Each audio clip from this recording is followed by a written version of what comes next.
If it's Friday night, say yeah, for it's another all new edition of Strictly Sports.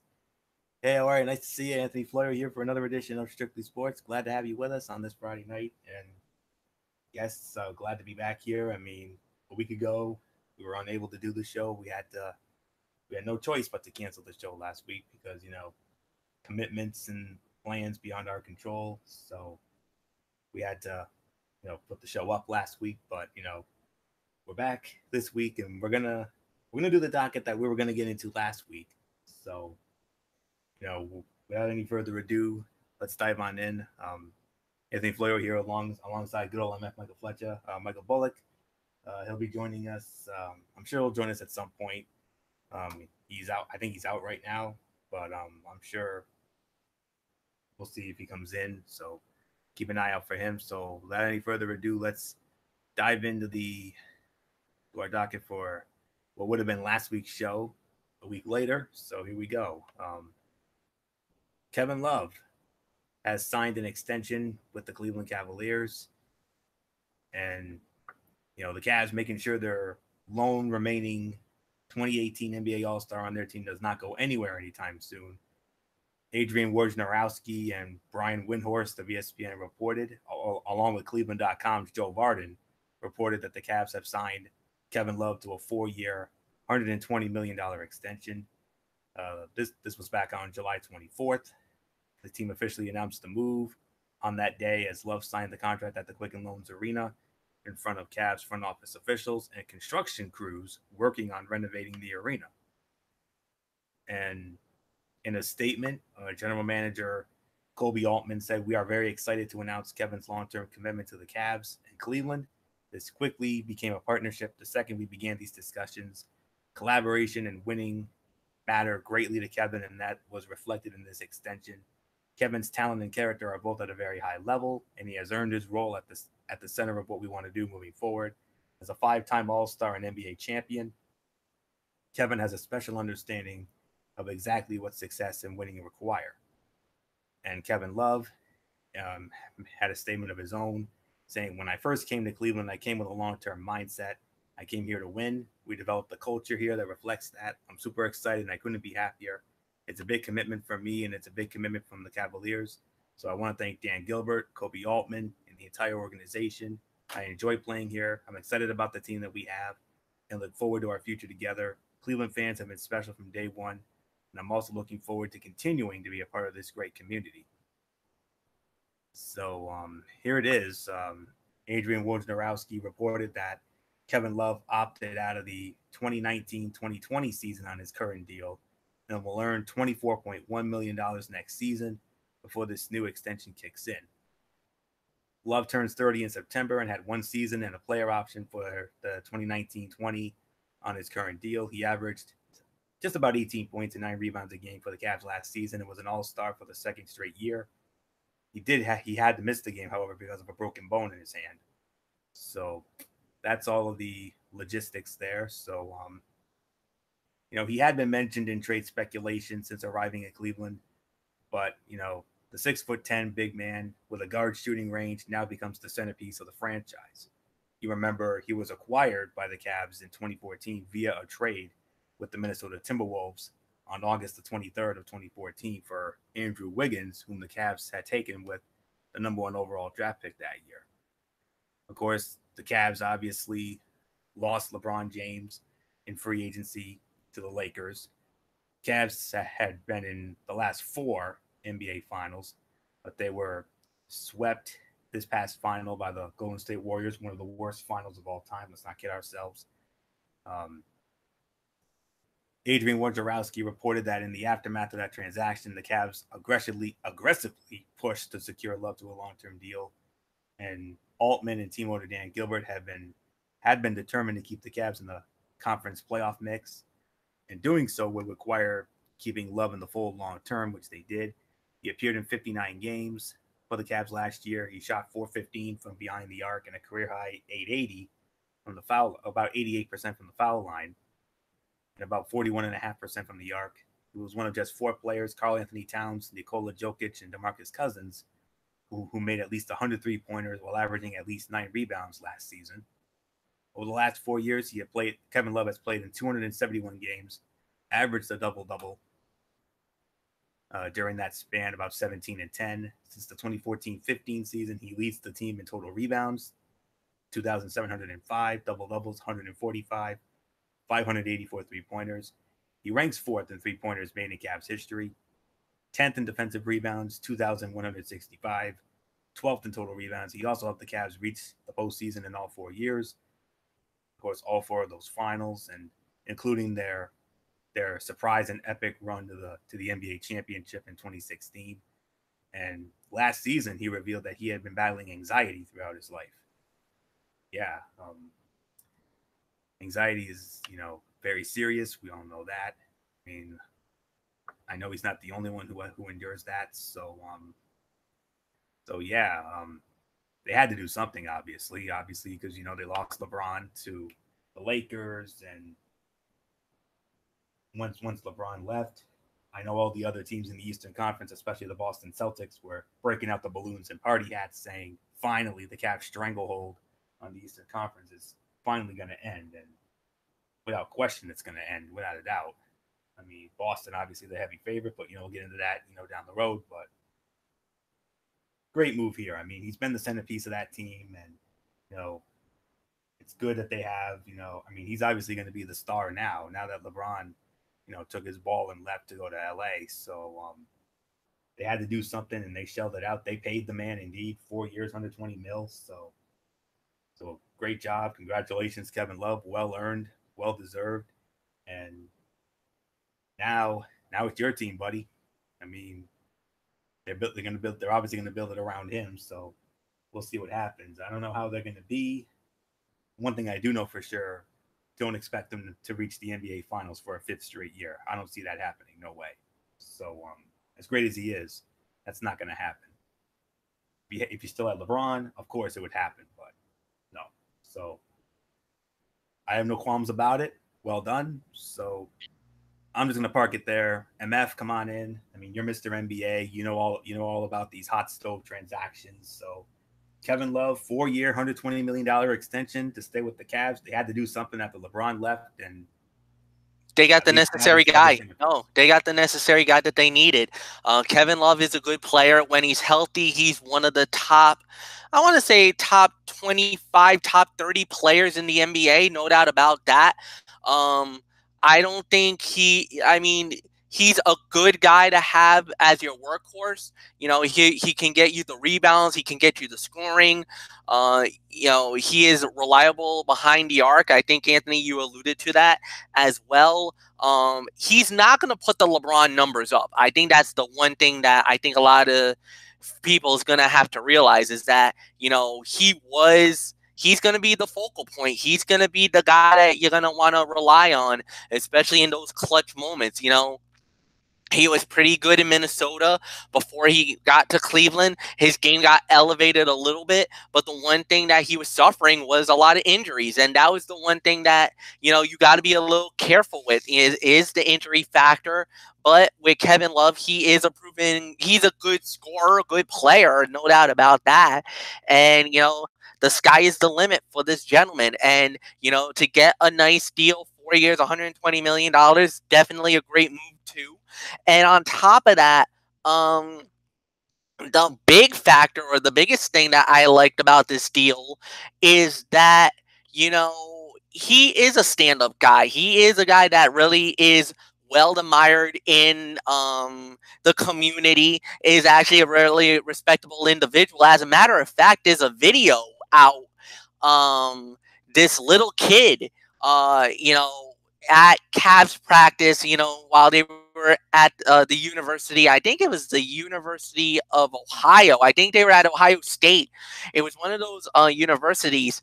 And, J.R. Smith, or I think it was J.R. Smith, dissed the fan, did not even sign his basketball. He asked them nicely and whatnot. The kid didn't even. JR basically told the kid, "Get out of here. I'm not gonna do anything." And this poor kid got heartbroken, in tears. Like totally shocked out of his mind. The mother was very upset with JR. Obviously was upset with JR. And the next thing you know, here comes Kevin Love, and the kid goes right back to him. And he actually and Kevin Love actually goes up, looks at he the kid asks, can I get your autograph? And not even a hesitated moment, he drops his bag, grabs gets the Sharpie from the kid, and signs his basketball. I mean, that is a role model. That's a community guy. He gets it. He gets it without a shadow of a doubt. This went all over the internet. This was a major moment, and it even made him literally made him one of the most popular players of the Cleveland Cavaliers. So without a doubt, Kevin Love is a stand-up individual, a great guy, and if he's gonna be the ambassador, if he's gonna be the face of the Cleveland Cavaliers, you got a very good individual. Yes, he's no LeBron James. He is not the king, no doubt about it. I'm not gonna deny that. But if you're looking for the future and what the Cavaliers could be, this is a guy that you wanna have. I think Cleveland could still make the playoffs, but obviously they're not going to be in the top 4. But the Eastern Conference is somewhat bad and limited. I could see them sneak in at a 7 or an 8 spot. I mean, there's a very good, legit chance if Cleveland puts the right pieces around them where they could actually sneak into the playoffs. No doubt in my mind. I got no doubts with that in my mind. I could see them as maybe a number 7, number 8 team in the playoffs. So nothing more to say. Anthony Floyer, let's just move on. Keep your mic on, MF. It's you're going to be your you'll be starting off on the next one here. Our other big NBA hot stove story. A veteran, Vince Carter, Vinsanity. He has signed a 1-year deal with the Atlanta Hawks. According to multiple reports, Adrian Wojnarowski writes that the Hawks pursued Carter because they wanted a veteran voice for their young team. He's 41 years old. He'll be starting in his 21st season in a career which he has scored 24,868 points. GM Travis Schlenk wanted Carter's influence around a young rebuilding roster. They selected 3 players, including Trae Young in the first round of this year's draft, and 2017 first-round pick John Collins also is a key part of their future. Carter was drafted on June 24th of 98, nearly 3 months before Trae Young was even born. And Shams Charania of Yahoo Sports is reporting that the deal is for 1 year and $2.4 million, the veterans minimum. And, Wojnarowski saying that, he tweeted that the Hawks were looking for a veteran presence for their young locker rooms. So, MF, I mean, it's a young team, and you wanted a veteran voice for that team. Wow, Vinsanity. 1 year, 2.4 mil. How about it? Mid-level exception. Like you said, it's the vet minimum, and without a doubt, one of the most recognizable figures in the NBA. And still, go figure, Father Time has not hit Vince Carter yet, man. I think we all remember him from his days in North Carolina, how insane he was in college basketball. Then to go to the Toronto Raptors, and basically him and Tracy McGrady looked like the 1-2 punch. But then there was a very sour and very nasty divorce between them and Toronto. He's been shopped around in so many different places in his career. And the thing is that for me, and even for a lot of people would have thought Vince Carter was probably going to retire either this year or next year.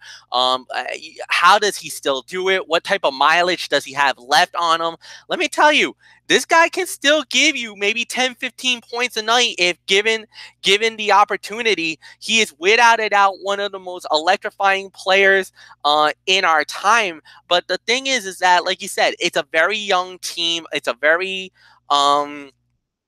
basically it's going to be a very young locker room with a lot of young talent, and sometimes you need a veteran voice. You need that guy to kind of show you the ropes in the NBA, kind of show you, the moniker, what you got to do to stay healthy. And especially for a guy like Vince Carter, who's still at 41 years young and still playing uh basically a young man's game. And you know what I mean, Anthony. There's a lot of 19, 20-year olds that wants to prove themselves against a guy like Carter. This is like when Jordan was in the prime of his career, and you had these young guys like Allen Iverson, Kobe Bryant, wanting to prove that they deserve to be in the association. Without a doubt, Vince Carter is one of those guys, and let me tell you, man, he still has it after all these years. And a lot of people, I remember during draft night on NBA TV, everybody was asking him, how does he do it? How does he stay so healthy and everything else? He's like, I had to change my workout regimen. I had to, change the way I ate. A lot more differently. I'm a little more careful about my body because, normally at this level of the age that he's in, the body does tend to wear down. You get injured a lot more easier with whatnot. So he really had to change his regimen and change the way that he played, being a little more leaner, probably taking a little time, a little extra time off, icing the knees after the game is over, just doing little things that really has made him, actually kept him as a longevity type player. And really, he's still one of the only guys from his draft class that still plays in the NBA. So, I mean, that's a testament to him. The work ethic, the attitude. And let me tell you, yes, he used to be a me first, quote unquote, Naga diva. But let me tell you, man, he has proven to be one of the most reliable players in the NBA. Somebody that you can easily rely on if you need the help or whatnot. He has become such a grown individual. He is wise beyond his years, and through that micro glass that of the NBA, and just watching him for a number of years. He was still in the league the days when I was still lead commentator for the NBA. So, I mean, that's a testament to what he's done and the incredible nature of him as an individual.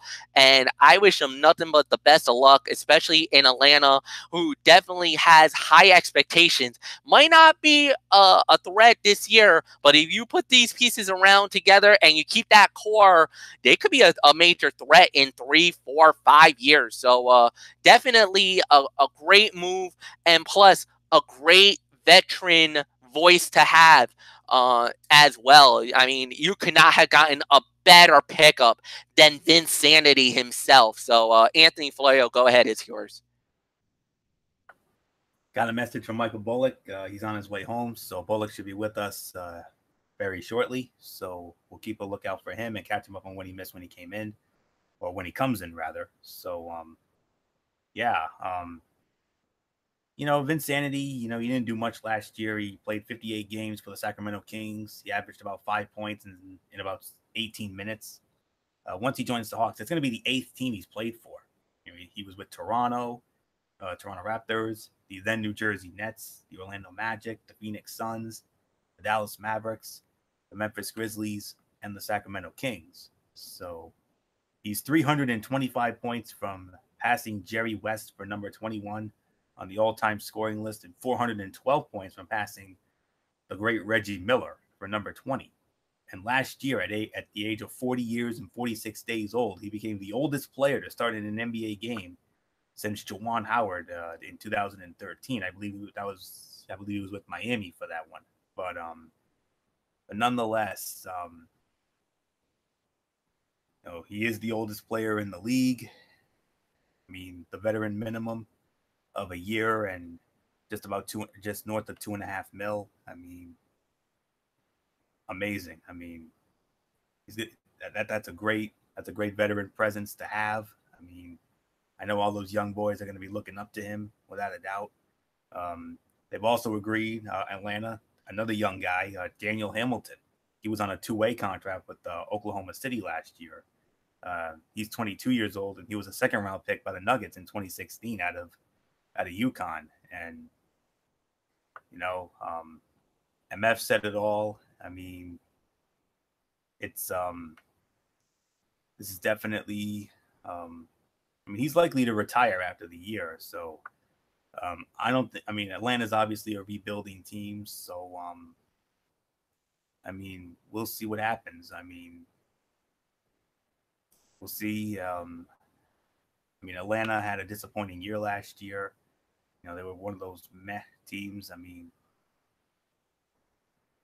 he's going to be in that mentorship role, and Carter has been adamant about retirement not being on the table right now. And you know, he told Jason Jones of the Sacramento Bee that he was worked extra hard just to be able to last because he loves the game. It's not a money thing, and you want to be compensated obviously for what you bring to the table. I get it, but it's not the end of the world. I put the extra work in, whatever the case may be, to be able to do this, to play games, to compete. Thanks to that hard work, Carter can still provide some supplementary scoring off the bench in a pinch. I mean, 5.4 points, about 40% from the field and 34.5% from three, and just about 18 minutes a game. So, yeah, definitely. So, I agree with everything MF said on that. So, with all that being said, I'm just gonna move on, and of course, we're gonna move into baseball now, and it's gonna remain baseball for the rest of the show. Um, Bad news for the Yankees and their legions of fans, including myself. The judge, Aaron Judge, out. You remember some time ago he was hit by a pitch in a game against the Kansas City Royals. Latest update that I have heard is the wrist is still fractured. It's still a waiting game with his fractured wrist. The discomfort is still there, and the fracture still hasn't healed. And this is as of last night. He remained out with the injury during the Yankees' 7-3 win over the Texas Rangers at the stadium last night. But after the game, he talked to reporters, explaining that his comeback may be a bit slower than some hope. There's going to be discomfort for a while, he said. It's still fractured, so we're going to wait until it heals up, and I guess I'll move forward with some throwing and stuff like that. Judge said his progress is quote-unquote day-to-day, all based upon his level of discomfort. So, and hope among Yankee fans was stoked earlier Thursday when Judge ran the bases before the team's home game, and manager Aaron Boone told reporters he didn't have a timetable for his return, but it would be determined by the player's range of motion with his wrist. He went on the DL back on July 27th after he was hit by a 93-mile-an-hour fastball from Royals pitcher Jacob Junis. He played collegiately at Fresno State, the big, strong outfielder for the Yanks, 6'7", 282 pounds. As of now, in his second full season with the Yanks, he's hitting .285 with 26 homers. Of course, obviously, the heart and soul of that lineup, of course, that 1-2 punch with him and Giancarlo Stanton. I mean, yeah, it's a shame. I mean, he is, the heart and soul of that team, obviously. I mean, Bullock has just joined us. We'll catch him up in a little bit. But as a Yankee fan, I can tell you there is cause for concern. As you know, last weekend, the Yankees got swept 4 in a row by Bullock's Red Sox up at Fenway Park, and which caused Derek Ferreira to go on an EDP 445 like rant. If you didn't see that video, oh my goodness! I mean, let me just say it right now: viewer discretion strongly advised. That's all I can say on that. I'm just gonna park it there. So, but hey, they really bounced back after after after getting swept 4 in a row by the Sox. I mean, they went into Chicago, they beat the White Sox, they swept them 3 in a row, and then they won the first game of their 4-game series with the Rangers last night. Unfortunately, didn't go well tonight. They took one on the chin tonight. They lost 12-7. But they're going to be fine. I mean, they have a substantial lead for that first wild card spot. They're not going to catch the Red Sox in the AL East. Let's not kid ourselves. I mean, especially after that 4-game sweep last weekend. I mean, Boston is in prime position. I mean, it's needless to say, Boston is going to be very high up in the power rankings. I'll tell you right now, they're in my top 3. I'll tell you that right now. Well, we'll tell you where we have them later. But getting back to the Judge, I mean, if he's saying that the fracture hasn't healed yet, I mean, that's definitely cause for concern. It's been 2 weeks already. That was July 27th, so that was 2 weeks ago, roughly. So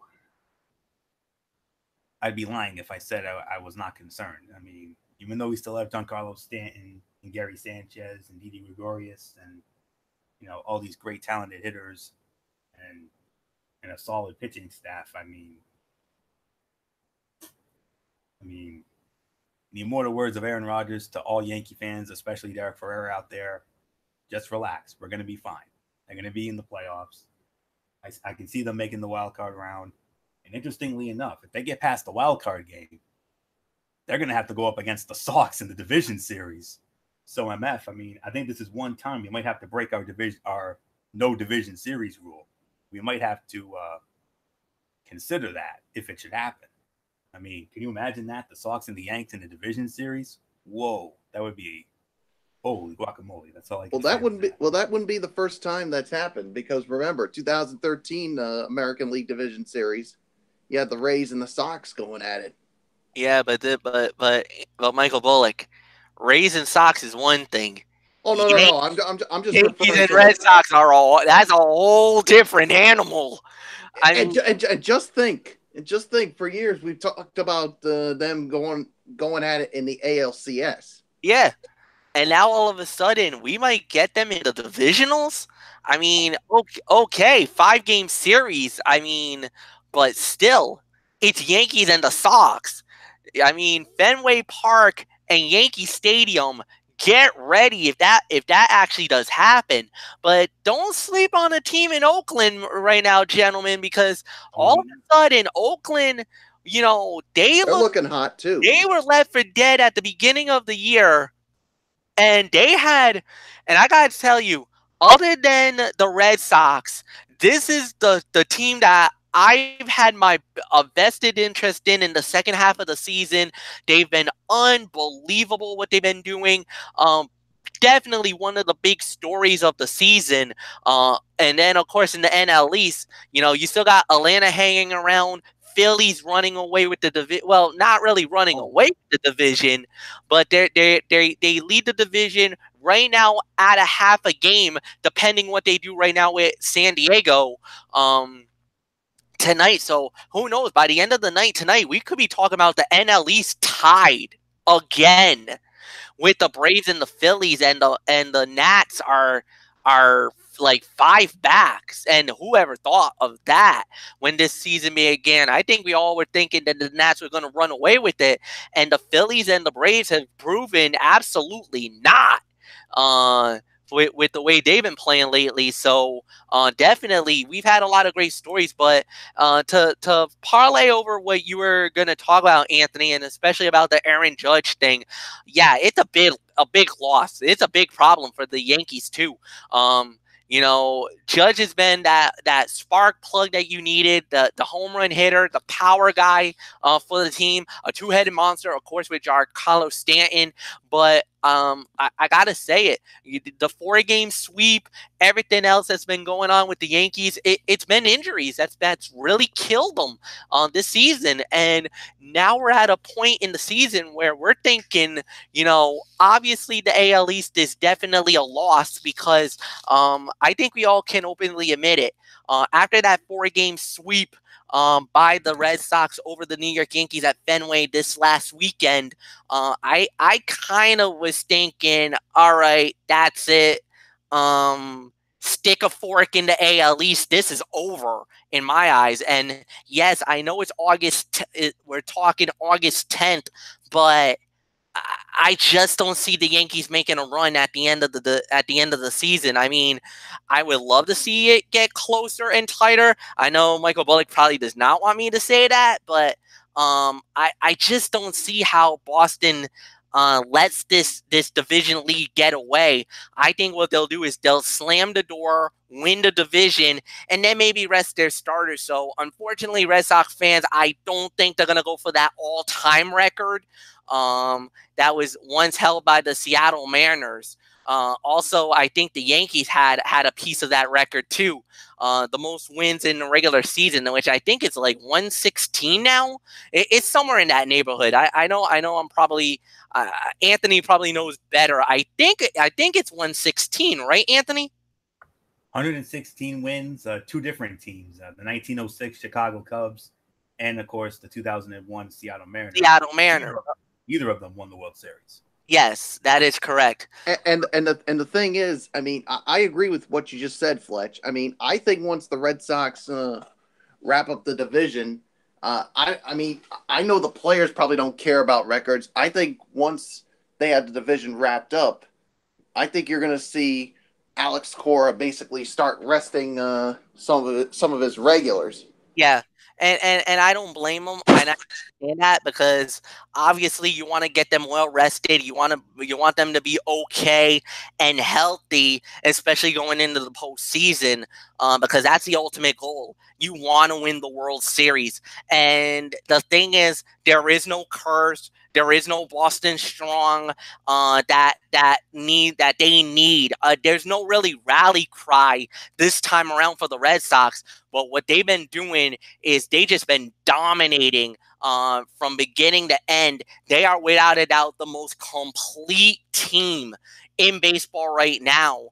And the only team that I could see them trip them up, and I'm going to be very honest with you guys, the only team that could probably prevent Boston from going to the World Series is the reigning and defending American League and World Series champions, the Houston Astros. They're the only team, in my mind, that could stop Boston from winning it all.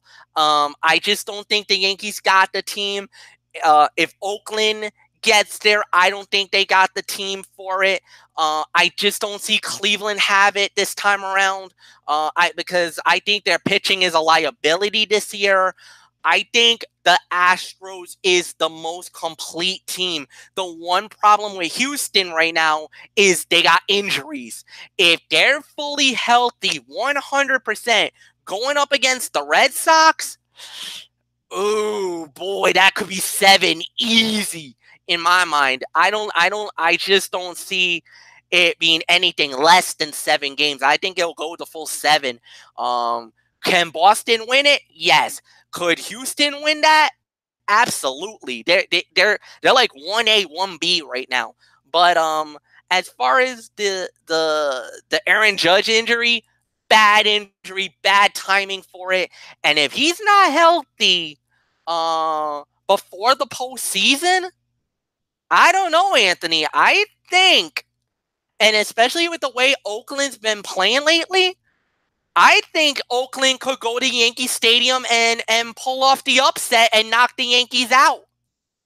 And if they do, there's going to be some major reshuffling going down in the Bronx, New York, if you know what I mean. I could see some bloodbath happening with that, because the Steinbrenner boys will not stand for failure of that magnitude.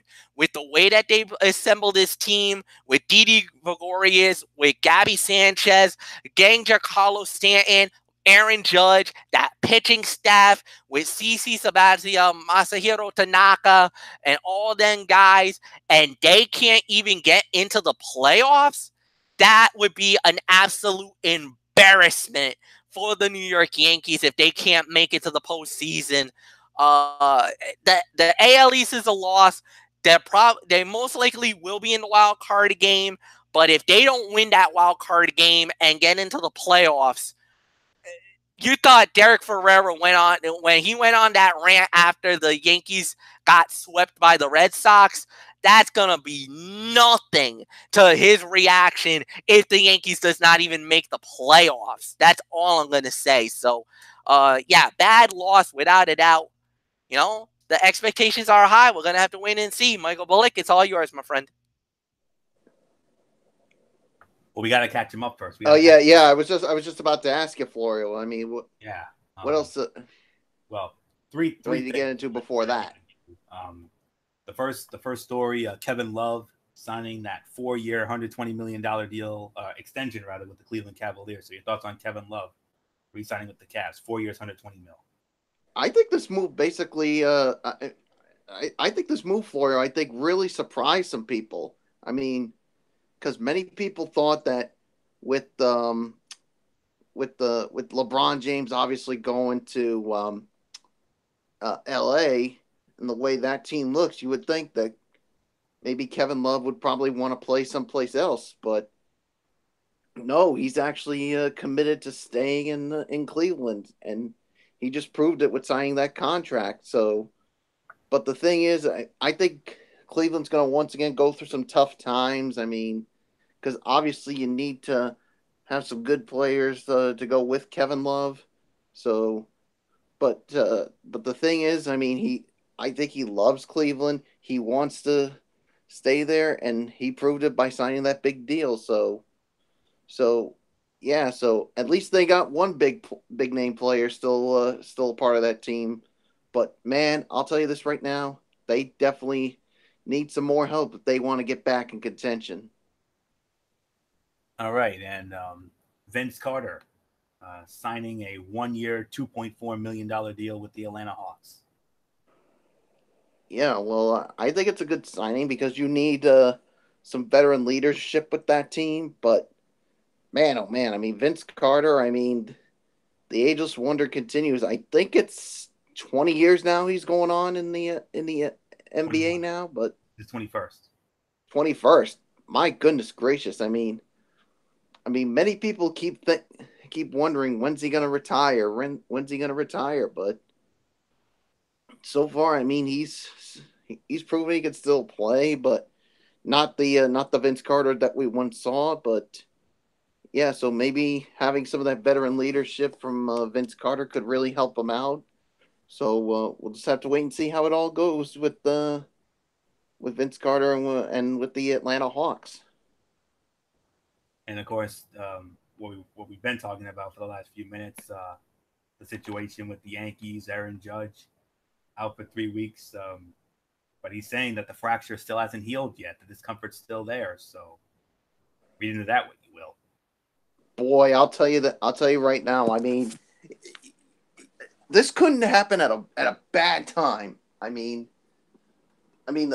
you were thinking he was going to be out for 3 weeks, but just to hear that it hasn't even healed yet. I mean, goodness gracious. I mean, that could be some big time trouble for your team, Florio. I mean, you're already without Gary Sanchez, and now it looks like Aaron Judge, he could be out much longer.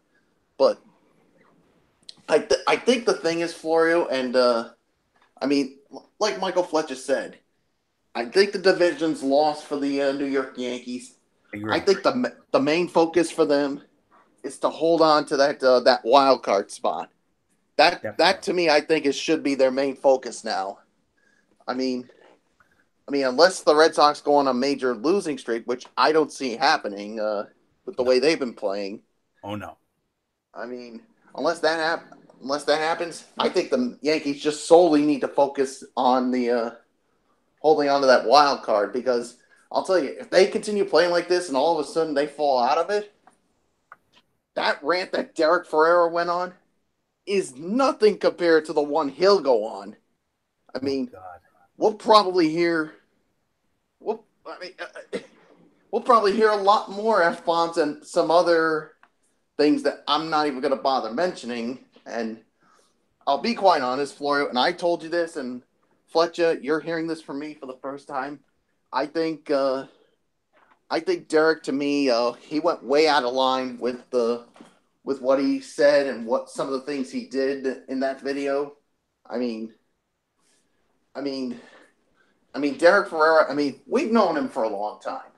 I mean, as soon as I saw that video, I was like, this is not the Derek Ferrera that I knew. I mean, come on, Florio, you got to admit that. Yeah, absolutely. I mean, I don't want to say something that's going to get me in trouble with Derek Ferrera because we've said it before, Florio. We've gotten on his bad side, and look what happened. Mm-hmm. We both paid a heavy price for it, so. Boy, howdy did. Huh? Boy, howdy did we. Yeah, so. I mean, I did leave a message tell him how I felt about it, but he didn't respond back, so. I mean, I guess I'm still on these shows, so obviously nothing came out of it, but man, oh man, I mean, could you imagine if the Yankees don't make the playoffs? I mean, that could be some major reshuffling in the organization. I mean, the one guy that I don't think that should be punished from all this, if it were to happen, is the manager. I mean, you gotta admit that, Florio. Absolutely. I mean, he's only in his first year, and if you fire someone after their first season for a collapse like that, I mean, what kind of a message are you sending your team? Not the right one. Absolutely. I mean, you're basically giving in to the fans and what they're saying. I mean, we put too much blame on the manager. And I told you this, it's the players on the field that are not doing their job.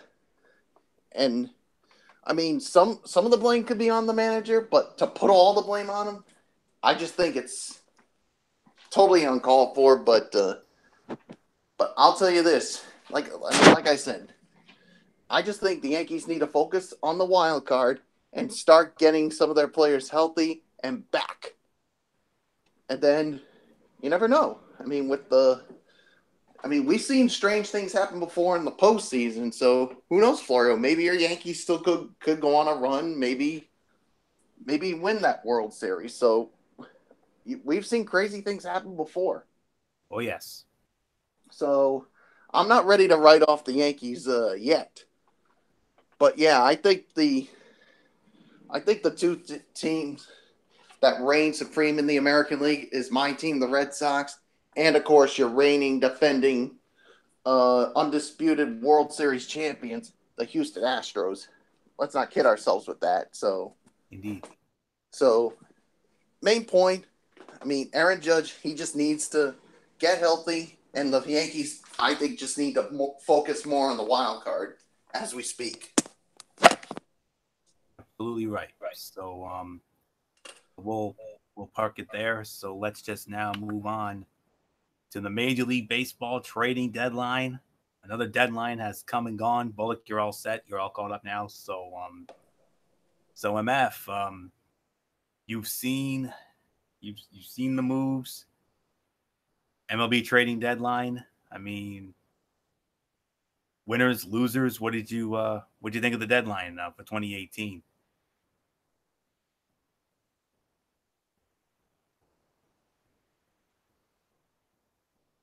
All right. He's probably just getting his. Yeah, I wonder. Yeah, he's probably just getting his notes ready, I'm sure. So, but I'll tell you what. You know what? I'm going to do something different here. The Major League Baseball trading deadline. That's my domain. I mean, this is usually the time of the year where I usually keep a close eye on everything else.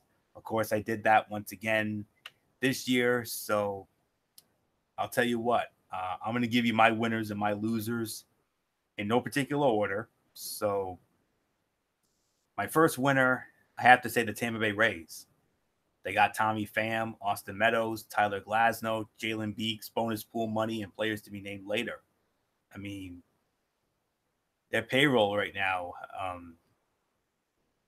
it's a medium size right now, and I'm not really a fan of their current economic structure, but as long as this is the framework, the Rays are within the rights to exploit it, and they're exploiting it with a lot. I mean, they'll have an outfield of Meadows, Pham, and Kiermaier, which is built to win now and for the distant future. They're not going to have their ace, but they're going to have pitchers who are majors ready or close to it coming back. And yeah, very, very good work. So, of course, another winner, the Los Angeles Dodgers, obviously, Manny Machado. They also got Brian Dozier, John Axford, Dylan Floro, and Zach Neal. I mean, they certainly gave up a lot of interesting players. I mean, at the same time, this was a franchise that was within one of winning it all. They were extremely cautious when it came to trading their prospects just a couple of years ago. But now they're just trying to add to a team that's somehow powered by minor league free agents and lesser trades and signings. And of course, Clayton Kershaw.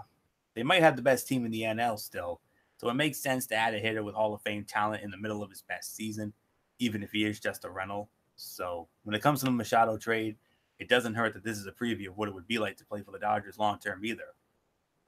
My New York Yankees, another winner for me, getting Lance Lynn, J.A. Happ, Zach Britton, Luke Vogt, and $2.75 million in international bonus money. Some may not be fans of Lance Lynn, even as he's been solid the last 2 months, but he's overqualified for what the Yankees are asking him to do, which is to sit in a glass case and be ready. They have a starter with a wonky elbow with Tanaka, one with a case where Sonny Gray's been a little kumsi-kumsa lately, or so-so rather, and CC Sabathia, 38 years old. They're not crossing their fingers. They're just preparing for the long term. J.A. Happ seems like the kind of starter who can give 5 solid innings in the postseason before giving way to a 4-headed monster of bullpen doom. And look at that, Zach Britton. I mean, that's a big move right there. I don't know what happened to Tommy Conley either. No guarantees that Britton will be back to his all-star levels or close to it. They have the kind of depth that wins championships. And it's about time. They've had to wait 9 years and endure 284-win seasons, but now they built their best shot in another title run. Even though they're not anywhere near the race right now, the Kansas City Royals getting Brett Phillips, Jorge Lopez, Blake Perkins, Kelvin Gutierrez, Yohansy Morel. I mean, fair return for 2 beloved players in Mike Moustakas and Kelvin Herrera, who they traded away. I mean, they swooped back in the market to sign Moustakas, which might have cost them a compensatory draft pick. I mean, unless it just meant that he wasn't going to have to sit out until June, which would have been incredibly annoying and sad. Phillips is the main snag. There's a strong chance that he'll whiff his way out of starting consideration soon. The tools are real, and they got him for a rental, even if that rental will have pictures of him hanging around the ballpark for the next half century. The Baltimore Orioles, believe it or not, I have them on my winners list. Yusniel Diaz, Dean Kramer, Zach Pop, Rylan Bannon, Breivik Valera, Cody Carroll, Josh Rogers, Dylan Tate, Bonus Space, Evan Phillips, Giancarlos Encarnacion, Brett Cumberland, Bruce Zimmerman, Jonathan Villar, Louis Ortiz, and Giancarlos Carmona. I mean, those are great young prospects. Let me tell you, my friends, great young prospects. I mean, think of it like a free draft. I mean, if you're going to trade away your middle infield, your bullpen, and the most reliable starter in a sea of unreliable misery, at least get 15 players so you can pretend you're getting a free draft out of it. Minnesota Twins, they're a winner with Luke Raley, Devin Smelter, Tyler Austin, Louis Rijo, Chase DeJong, Ryan Costello, Gilbert Celestino, Jorge Alcala, Yon Duran, Gabriel Maciel, and Ernie de la Trinidad. Another great group of young prospects. I mean, absolutely. So those are my winners.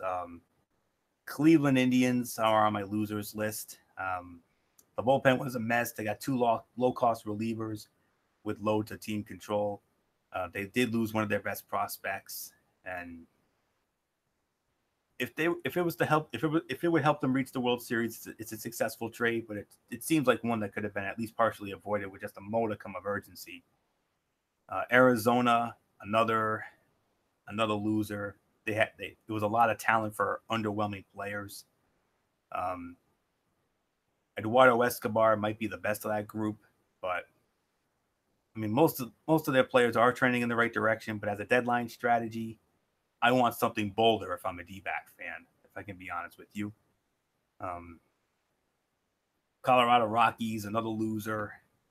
They spent the offseason building the Super Bullpen of great fortune. They had to go and get a reliever because their plan failed. And not only did they have to get a reliever, but they got one that they could have had for a pittance throughout the entire offseason. And if this isn't a textbook lesson in bullpen construction, tell me what is. There's a lot of ways to build a bullpen, but throwing money at it is the absolute worst way to go. Pittsburgh Pirates, another loser. I mean, yeah, they're taking risks, and they traded huge pieces of a potential future, and this is the deadline where they vault ahead of their competition, and that's all there is to say on that. And believe it or not, Houston, even a loser here. I mean, of course, Roberto Osuna. That's the one that really did it for me. A buy low guy, and very much against the spirit of what got them their first title. We'll see how receptive the clubhouse is, because he's still got some legal issues that he's working out. So, yeah, I mean, they won it all last year, and we'll see. Milwaukee, I didn't really like. I mean, I don't hate the trades in isolation. I only hate them because Milwaukee now has an overstuffed infield, but they're still counting on Wade Miley to shore up the rotation. Maybe he'll have a sub-2 ERA forever. We'll see. And I don't know. I mean, it's not what I would have done. We'll see if the post-deadline waiver madness helps them in this regard, but I would have loved to have seen them with Archer instead of the Pirates. Oakland, another loser. What they really needed was a starting pitcher kicking down the door and screaming, kicking down the door and making himself at home. But they got a reliever. Yes, a good one at a reasonable price, but I wanted something more when it comes to their rotation. Not to mention some help for poor lost Jonathan Lucroy behind the plate. I mean, they probably aren't in a spot to go all in on this year's surprising contender, and I get it. But something a little bit more than a setup man would have been nice. This fun, scrappy team deserves it. San Francisco, they did nothing, so I got to consider them a loser. And then in the middle, Boston, they got Ian Kinsler and Nathan Eovaldi, which was pretty good. So they're going to be fine. Atlanta, Adam Duvall, Kevin Gausman, Johnny Venters. Duvall still has some believers, especially if you believe in the batted ball stats. Gausman has a solid arm. That's always behind his results. Maybe he'll be better served with a different coaching staff in a ballpark that's not unfair to fly balls. White Sox, in the middle as well, getting Cody Medeiros and Wilber Perez. Philly, Asdrubal Cabrera, Wilson Ramos, and Aaron Loup. The Cubs, getting Cole Hamels. I like that move, but Brandon Kinsler, Jesse Chavez, I don't know much about them. Cincinnati, Lucas Sims, Matt Weasler, and Preston Tucker. Solid. The Nationals getting John Romero. They probably should have dealt Gio Gonzalez. Yes, there were whispers about Bryce Harper getting traded, but, they traded nothing but a complimentary bullpen piece, and they acquired several future moments of autocorrect-inspired confusion. So, except for the Nationals, if they reach the NLDS, maybe they still will. They certainly have the talent. But of all the stamp patterns, the Nats were the stamp pattiest. It just made sense for them to double down on the idea that they weren't wrong, but baseball was. And they'll just regroup next year if needed. So, those are my notes from the trading deadline. Definitely another fun. This is always this is one of my favorite days of the year. This is the day where I follow all the trades extensively and report on it. Being the Tim McCarver of this group. So I hope I did it justice as I usually do. So, okay, I guess our Joe Buck is now ready. So the Joe Buck to my Tim McCarver, MF. Did I do it justice or what? I think you did it justice for the most part, but I kind of have a couple of disagreements on the teams that you thought that were the winners and the losers. Okay, my winners, obviously the Los Angeles Dodgers. To get Brian Dozier, to get Manny Machado, that was absolutely like that's the heist of the century. How on earth did you pull that off, LA? I mean, you went from being on the outside looking in to maybe being a legit threat to the National League championship crown. I mean, that's an unbelievable thing that they did. It was unbelievable. Great move, to say the very least. Pittsburgh Pirates, I consider a winner. I'm gonna be straight up with you guys. Dealing Austin Matthews and Tyler Glasgow. I mean, that is absolutely, tremendous moves. Look, they had to do something about it, and this was an all-in move. The Pirates are looking at a wild card spot. They're trying to fight for what they need to get in, and that's really what they're going to have to do. One other team I thought that was a winner, I got to say the Baltimore Orioles. Look, they basically are in no direction. They basically lost what they needed to lose. They got rid of 15 players. Majority of them went to Atlanta. Thank you, Baltimore, because some of them have already proved major dividends for our team. But also, you put yourself in a great position because not only that, because you got 15 players back. A lot of them are minor league players.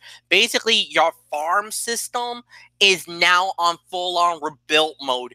And basically, you've put yourself in a great position to really become a team in about 3 to 5 years. I think in that time, we might be talking about the Baltimore Orioles becoming maybe an AL East threat.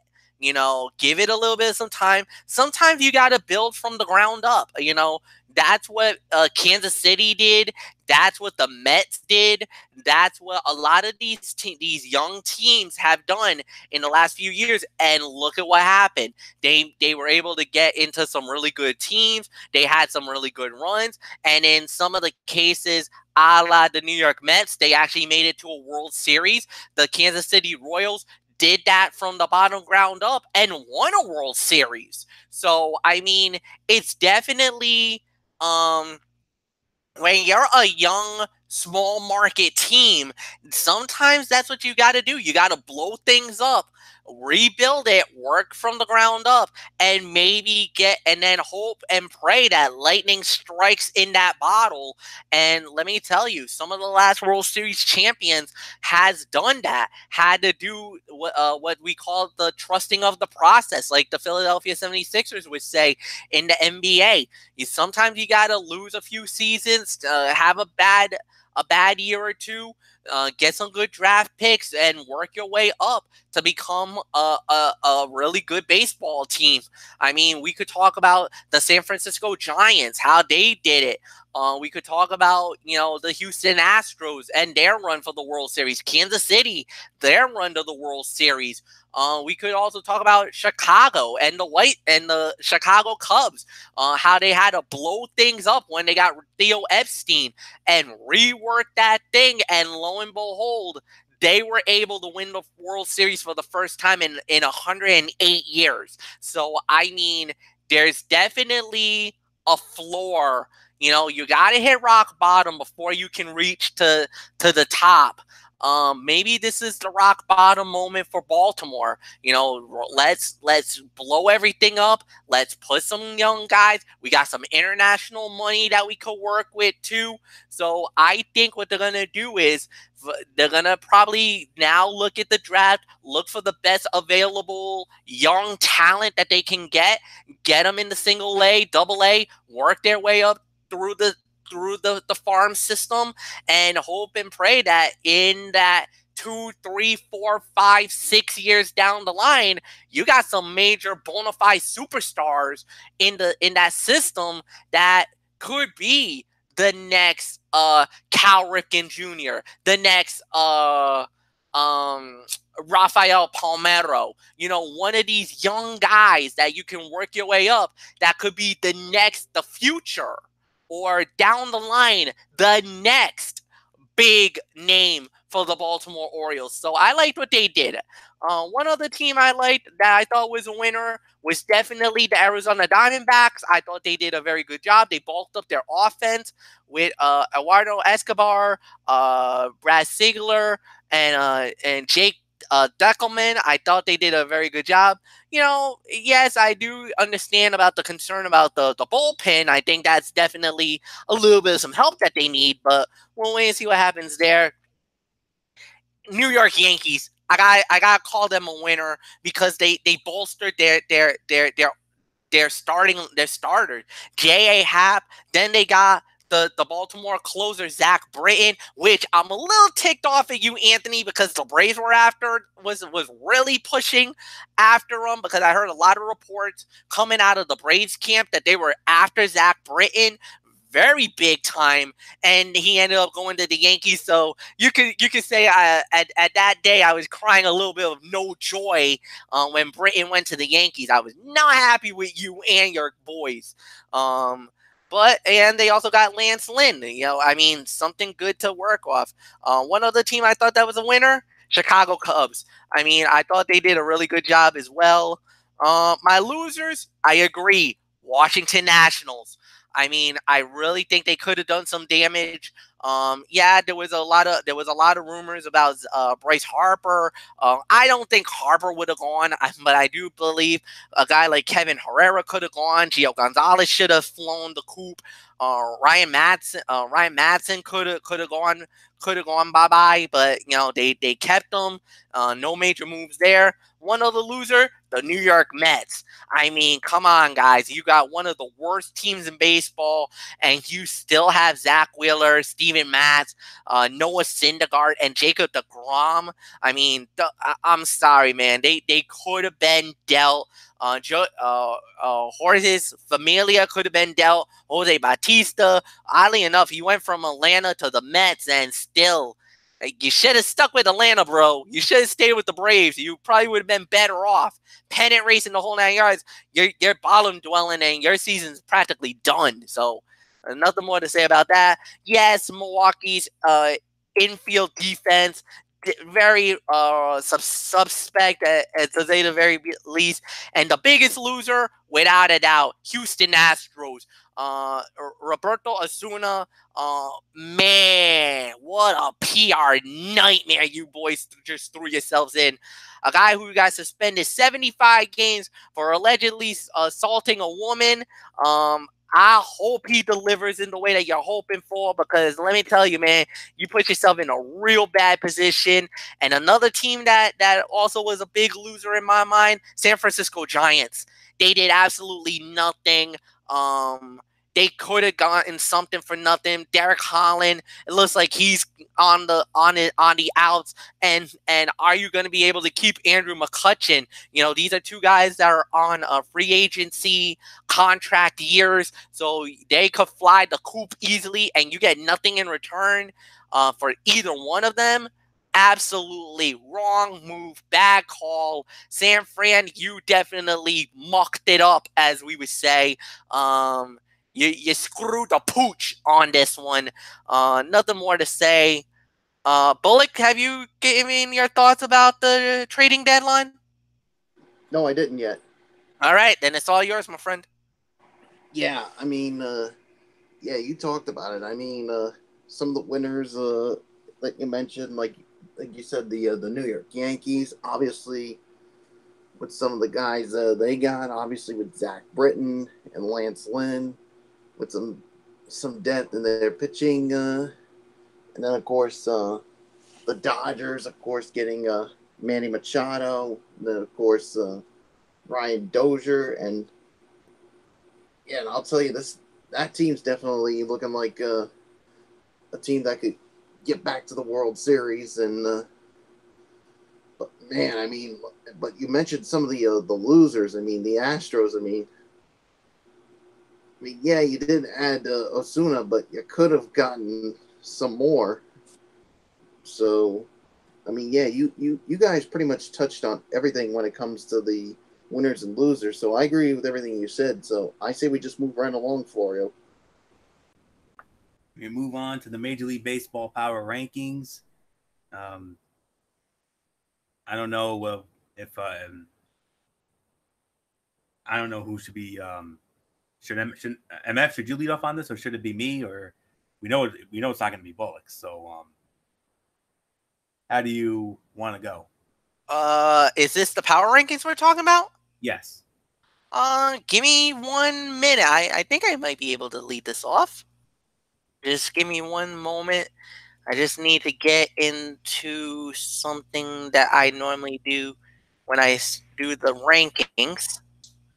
So I'm all set if need be. So no, hold on. Okay. Let me try to get this. All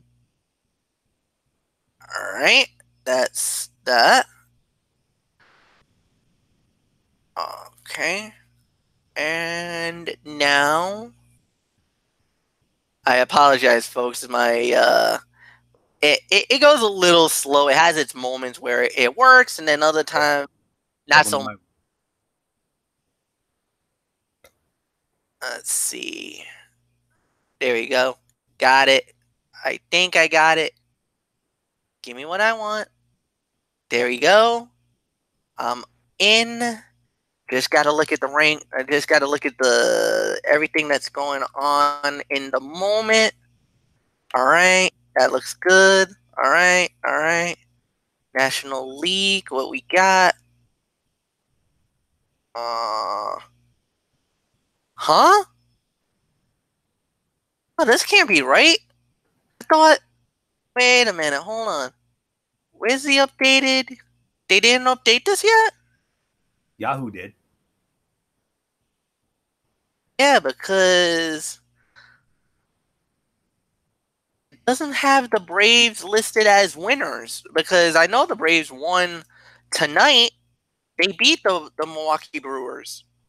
They crushed them, as a matter of fact, if I remember correctly. Yes, they did. Yeah. All right, hold on. I guess I'll have to go to the Yahoo and pull it from there.